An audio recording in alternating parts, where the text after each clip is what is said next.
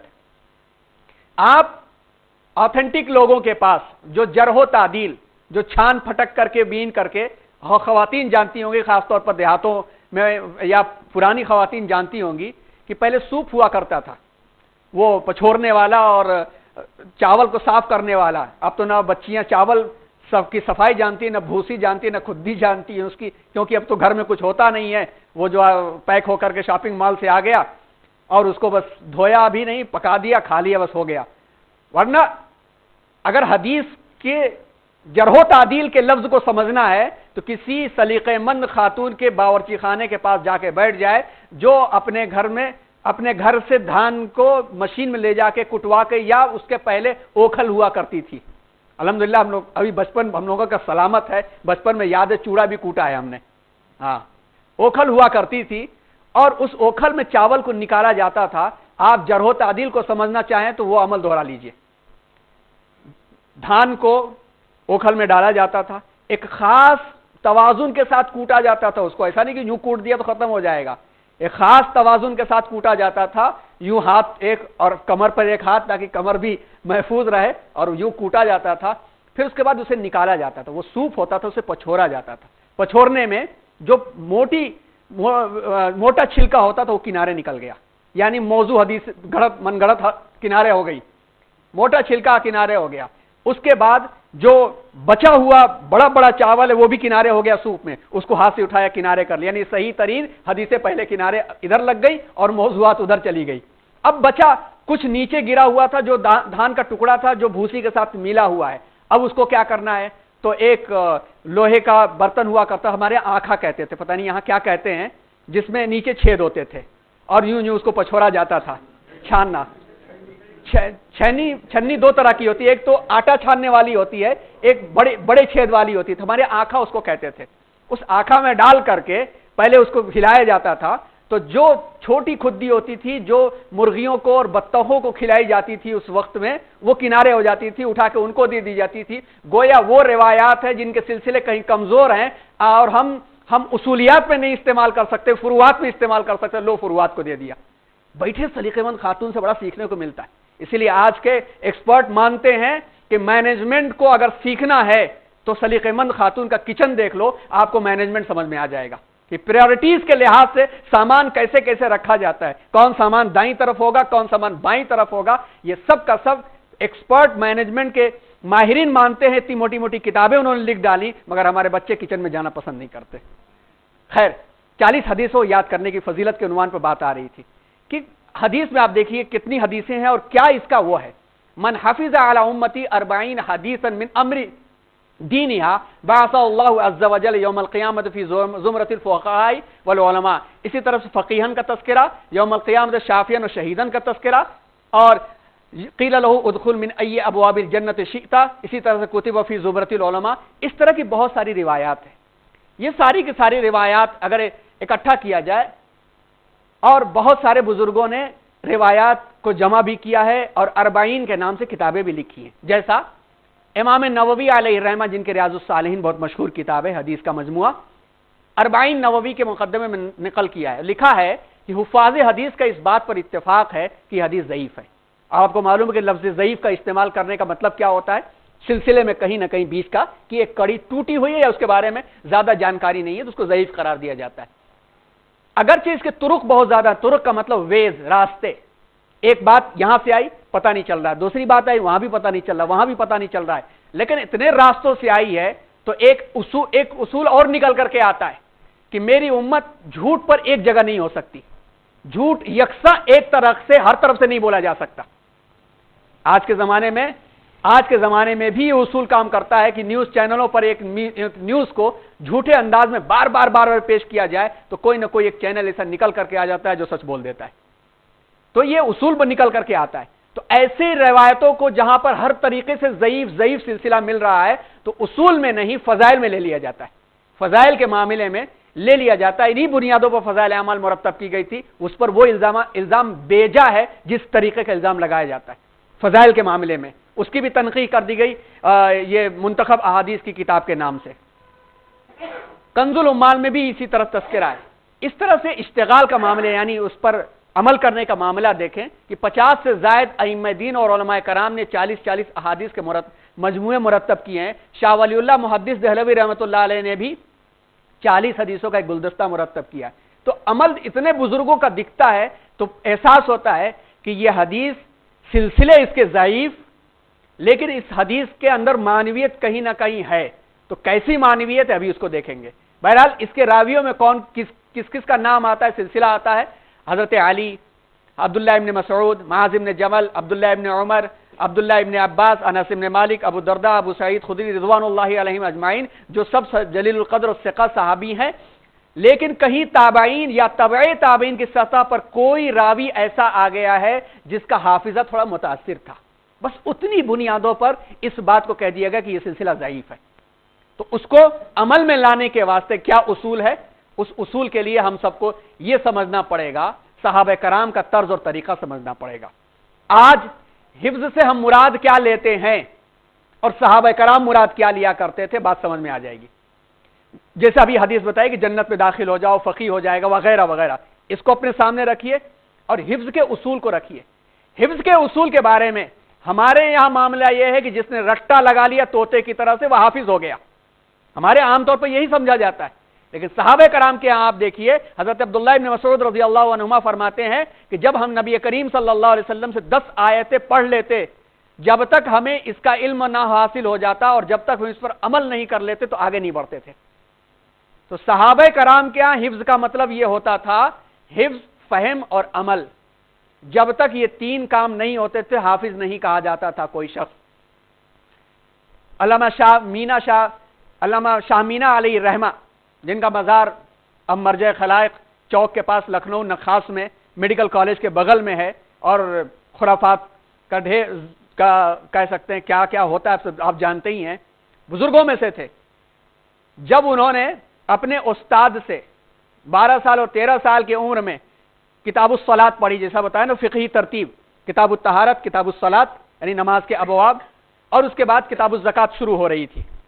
کتاب الصلاۃ انہوں نے پڑھی تو کتاب بند کر دی استاد کے سامنے. حضرت نے کہا رے بھیا سبق پورا نہیں ہوا ابھی آگے بھی ہے. تو انہوں نے کہا حضرت نماز میرے پر فرض ہے میں اس پر عمل کر لوں، اس کے بعد جب زکات فرض ہوگی تو میں کتاب الزکات پڑھ لوں گا. ہمارے بزرگوں میں بھی یہ لوگ موجود رہے ہیں. پتہ نہیں کہاں سے ہم یہ سبق بھول گئے کہ 40 حدیث کا لفظ سنا اور 40 حدیث رٹوا دی اور نماز کی فکر نہیں، چیزوں کی فکر نہیں، اور یہ سمجھ لیا کہ جنت میں داخل ہو جائیں گے. ایک تو صحابہ کرام کا عمل، پھر فضائل اور اصول کلیات کے بعد ہیں. فضائل اور اصول جو ہیں کلیات کے بعد ہیں. کیا اس کی تھیم ہے، کلیہ کیا ہے اس کا؟ وہ یہ ہے کہ ایمان والا، عمل والا، ان تمام چیزوں کے پر عمل کرنے والا اس کے بعد یہ کام کرتا ہے تب جا کر کے وہ جنت، وہ تو یوں ہی جنت میں جا رہا ہے، وہ تو یوں ہی سلیکٹڈ ہے، وہ اس کو ڈسٹنکشن مل چکا ہے. اب اس ڈسٹنکشن میں مزید اس کو آگے کیا جا رہا ہے کہ آپ تو جانا ہی جانا اندر ہے، آپ اس دروازے سے جائیں یا اس دروازے سے جائیں، اس دروازے سے جائیں، آپ کو جو ہے آپشن دیے جا رہے ہیں. جیسے روزے دار کے بارے میں کہا جاتا ہے روزے دار جو روزہ رکھتا ہے وہ ریان نام کے دروازے سے جائے گا. تو اس طرح کے عمل کرنے والے کے لیے اس اعتبار سے سمجھے تو وہ اس حدیث پر عمل کرنا ہمیں آسان بھی لگتا ہے، اور آسانی کے ساتھ ساتھ 40 کو یاد کریں تو 40 کو یاد کرنے کے ساتھ ساتھ ان 40 حدیثوں کے تقاضوں پر عمل کرنا بھی آ جاتا ہے.